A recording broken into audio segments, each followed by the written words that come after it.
संजय राउत जी, कंगना रनावत एक सेलिब्रिटी है, उनको धमकी मत दीजिए। कंगना रनावत जी ने सही कहा है। कंगना रनावत जी ने कहा है कि माफियाओं से उतना डर नहीं लगता जितनी मुंबई पुलिस से लगता है। तो क्यों लगता है? उसका कारण एक ही है कि वहाँ पर जिस तरह की घटनाएं लगातार घटित हो रही है। आपने देखा पालघर में मॉब लिंचिंग हुआ, उस समय विफल हो गई सरकार। आपने देखा कोरोना काल में भी किस तरह से लोग आ जा रहे थे, वहाँ पर कानून व्यवस्था ध्वस्त हो गई थी। और अभी आपने देखा कि किस तरह से सुशांत सिंह राजपूत मामले में महाराष्ट्र की पुलिस एकदम अक्षम साबित हुई, निर्बल साबित हुई, डरपोक साबित हुई। वो क्या कारण थे संजय राउत जी? ये देश हिंदुस्तान जानना चाहता है कि क्या कारण थे कि आपकी पुलिस निकम्मा और नकारा साबित हो गई और सुशांत सिंह राजपूत के केस के अंदर आपने कोई भी अच्छी तरह से उसकी छानबीन नहीं की। यही कारण है कि विवश होकर के बिहार की सरकार को और केंद्र सरकार को सीबीआई की अनुशंसा करनी पड़ी और सीबीआई की अनुशंसा करने के बावजूद भी आप लोग बार बार विरोध करते रहे। विरोध का कारण क्या है? विरोध का कारण एक ही रहा है कि कोई चीज़ है, किसी विशेष व्यक्ति को बचाने के लिए आप पूरी शक्ति लगा रहे हैं। तो मैं संजय राउत जी से पूछना चाहता हूं, संजय राउत जी, अगर आपकी पुलिस अच्छी है, योग्य है, सबल है, सक्षम है, तो भैया सुशांत सिंह राजपूत के केस के अंदर इतनी ढिलाई क्यों हुई? जिस तरह की चीज़ें अब सीबीआई के सामने आ रही है और बार बार आप लोग सीबीआई का विरोध कर रहे हैं। माननीय सर्वोच्च न्यायालय ने कहा कि सीबीआई जांच करेगी, दूध का दूध पानी का पानी होने वाला है। उसके बावजूद बार बार संजय राउत, जो शिवसेना के मुख्य व्यक्ति हैं, शिवसेना के अघोषित प्रवक्ता है, शिवसेना के अघोषित प्रवक्ता संजय राउत है, तो संजय राउत जी बार बार आकर के इस तरह की अनर्गल बयानबाजी करते हैं। उससे कहीं ना कहीं परिलक्षित हो रहा है, प्रतिबिंबित हो रहा है कि इसके पीछे बहुत बड़ा षड्यंत्र है और षड्यंत्र के पीछे कौन कौन लोग जुड़े हुए हैं उस जल्दी सामने आने वाला। सर, ये जो महाराष्ट्र गवर्नमेंट की तरफ से गुंडाई रूप दिखाया जा रहा है और संजय राउत खुली धमकी दे रहे हैं कंगना रनावत के लिए। देखिए, संजय राउत जी का और शिवसेना का चाल चेहरा और चरित्र सामने आ रहा है। संजय राउत जी उसी पार्टी से आते हैं जिस पार्टी जो हमेशा गुंडई करती रही है, जो गैर महाराष्ट्र के जो लोग हैं, जो उत्तर भारतीय लोग हैं, उनको मारपीट करना, उनके साथ उनके साथ दुर्व्यवहार करना, इस तरह की घटनाएं वो हमेशा से करते रहे हैं और उनका चाल चेहरा और चरित्र यही है। वो खुलेआम कंगना रनावत को की दे रहे हैं, चेतावनी दे रहे हैं कि आपको आने की आवश्यकता नहीं है। मैं संजय राउत से पूछना चाहता हूं, संजय राउत जी, क्या समस्या है? कंगना रनावत जी ने सही कहा है। कंगना रनावत ने वही कहा है जो महाराष्ट्र पुलिस कर रही है। कंगना रनावत ने वही सही कहा है कि माफियाओं, जो पहले माफिया राज चलाती थी, जो समाना एक पैरेलल अपनी सरकारें चलाती थी, गुंडई चलाती थी, गुंडई के माध्यम से अपनी पैरेलल समानांतर सरकारें चलाती थी, उनको सीधा सीधा धमकी देने का काम किया है।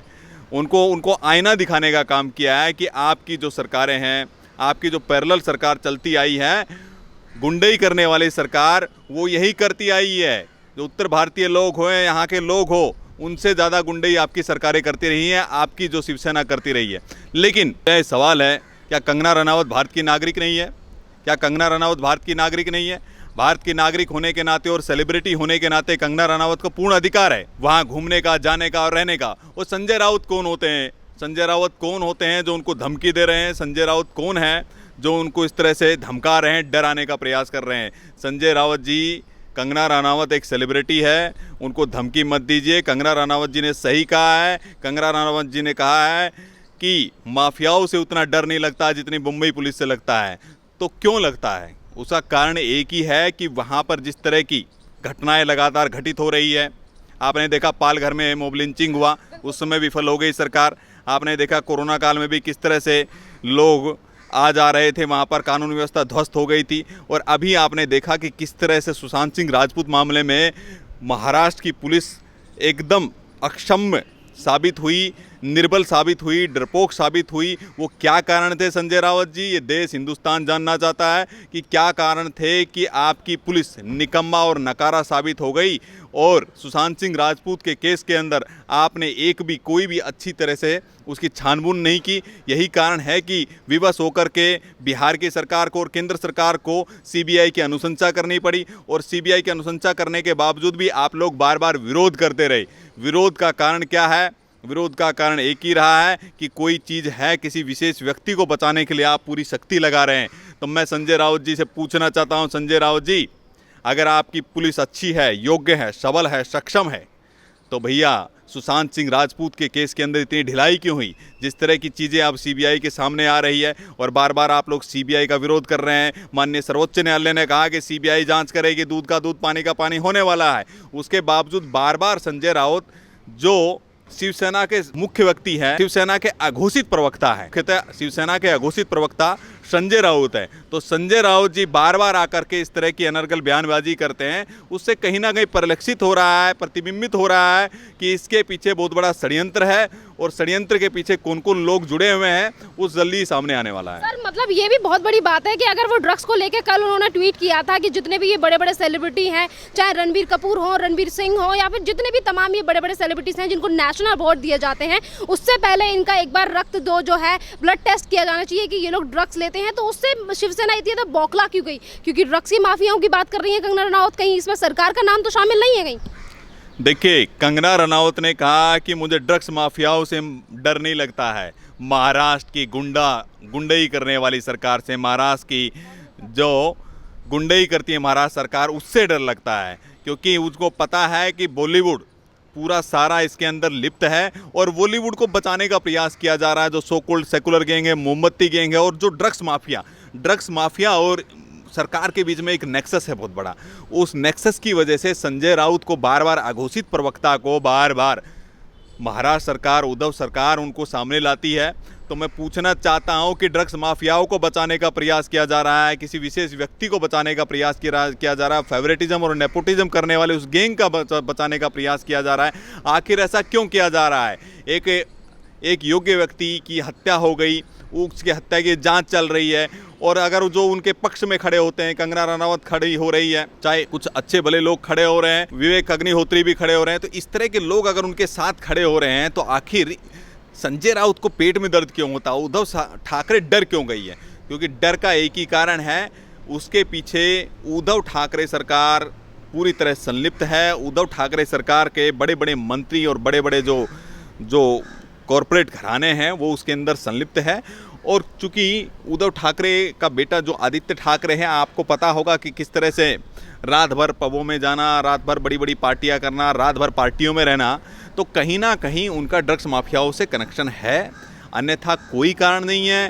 भाई आपको बेचैनी किस चीज़ की है? भाई बेचैनी क्यों है? जब जांच हो जाने दीजिए। सवाल ये भी है ना कि जब से सुशांत सिंह राजपूत के केस में मुंबई पुलिस का जो रोल रहा है उसको लेकर सिर्फ एक कंगना रनावत ही नहीं बल्कि पूरा भारत उनसे सवाल पूछ रहा है और उंगली उठा रहा है मुंबई की पुलिस पे। तो उसको लेकर वहाँ के गृह मंत्री यानी कि अनिल देशमुख ये कहते हैं कि मुंबई की पुलिस को टारगेट किया जा रहा है, बदनाम करने की कोशिश की जा रही है। साहब, जिसका नाम होता है उसी को तो कोई बदनाम करेगा ना। कहते हैं जिसका नाम होगा उसी को कोई बदनाम करेगा। आपका तो नाम ही नहीं है, निकम्मे और नकारा लोग है। ये वही देशमुख है, अनिल देशमुख है, जो पालघर लिंचिंग हुई थी उसमें किस तरह से इनकी विफलता सामने आई थी वो सब जान रहे हैं। आपका नाम नहीं है साहब। 1 साल हुआ है महाराष्ट्र सरकार में, महाराष्ट्र सरकार को जिम्मा शिवसेना को गवर्नेंस चलाने का वैसे भी अनुभव नहीं है, क्योंकि गवर्नेंस कभी चलाया नहीं, गुंडई किया है, समानांतर कोई पैरेलल सरकारें चलाई हैं, शिवसेना के माध्यम से गुंडई करते रहे हैं ये लोग छोटे से क्षेत्र में, महाराष्ट्र, मुंबई क्षेत्र में, पुणे में। तो ये लोग गुंडई करने वाले लोग जब सत्ता में बैठते हैं तो पैरेलल सरकार चलाने का प्रयास कर रहे थे हमेशा से, वो अब सत्ता में बैठ गए तो देखिए मानस नहीं बदलता है। चोर चोरी से जाए लेकिन हेरा फेरी से नहीं जाता है। तो निश्चित रूप से अनिल देशमुख जी, आपके अगर इतनी अच्छी पुलिस थी तो पोस्टमार्टम में जो अभी खामियां सामने आ रही है, जो रिया चक्रवर्ती की जो चैटें सामने आ रही है जिनको डिलीट कर दिया गया था, आखिर ज़रूरत क्यों पड़ी? आखिर पूरे हिंदुस्तान को आवाज़ उठाने की क्यों ज़रूरत पड़ी? आखिर पूरे हिंदुस्तान के मीडिया को सामने आने की क्यों ज़रूरत पड़ी? उसके पीछे एक ही कारण है, आपकी पुलिस निकम्मी और नकारा थी। तभी माननीय सर्वोच्च न्यायालय ने कहा कि हम स्पष्ट निर्देश देते हैं कि महाराष्ट्र पुलिस पर हमें विश्वास नहीं है, हमें केवल और केवल सीबीआई पर विश्वास है, इसलिए सीबीआई की जांच का आदेश दिया गया। सर, अभी आपने मीडिया का नाम लिया। मीडिया जिस तरीके से सुशांत सिंह राजपूत के मामले में सामने निकल कर आई है, तो सुशांत सिंह राजपूत की फैमिली के वकील हो या फिर उनकी फैमिली हो और सुमन शेखर जैसे बड़े नेता भी यही बात कह रहे हैं कि कुछ मीडिया है जो सुशांत सिंह राजपूत की फैमिली को बदनाम करने की कोशिश कर रही है और पेड मीडिया हर जगह पर पहुँच गई है। इसमें बहुत बड़ी सच्चाई है। एक सो कॉल्ड मीडिया यहाँ पर काम करता है, एक टुकड़े टुकड़े गैंग का समर्थन करने वाला यहाँ मीडिया काम करता है, देश को तोड़ने वाला एक मीडिया काम करता है, जिसमें राजदीप सरदेसाई जैसे लोग हैं अभिसार जैसे लोग हैं, एनडीटीवी है, इसमें कुछ चंद ऐसे लोग हैं, एक गिरोह भी यहाँ इस देश में काम करता है जो इस देश को हमेशा पीछे ले जाने का प्रयास करता है। लेकिन मैं इन जितने भी ये देशद्रोही मीडिया घराने हैं, कॉरपोरेट के घराने, उनको बता देना चाहता हूँ, आवाम और देश से बड़ा कोई नहीं होता है और राष्ट्र से बड़ा हमारे लिए कोई भी नहीं है। ये राष्ट्र की आवाम की आवाज़ थी। सुशांत सिंह राजपूत का केस सीबीआई के हवाले सौंपा गया, दूध का दूध पानी का पानी होने वाला है। और जिस तरह से उनके चरित्र का हनन किया जा रहा है, जिस तरह से रिया चक्रवर्ती का बड़े एक टीवी घराने ने इंटरव्यू लिया, उस इंटरव्यू के अंदर उनका महिमा मंडन किया गया है, उनको पीड़िता दिखाया गया है रिया चक्रवर्ती को। अरे साहब, आप कौन होते हैं मीडिया ट्रायल करने वाले? मीडिया ट्रायल से क्या केस का फैसला होगा? आपको किसने अधिकार दिया जज बनने का? आप उनके एक परिवार को बदनाम कर रहे हैं। कुछ दिन पहले संजय राउत बोल रहे थे कि उनके पिता पुत्र के संबंध अच्छे नहीं थे।